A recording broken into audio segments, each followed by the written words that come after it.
magpapahinga. Yes. At magpapalit. Inom ng kape. Mr. Coffee.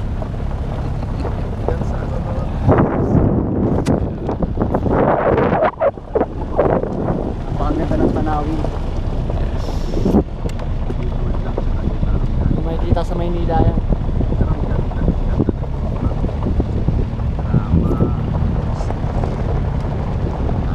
Bye-bye. Bye.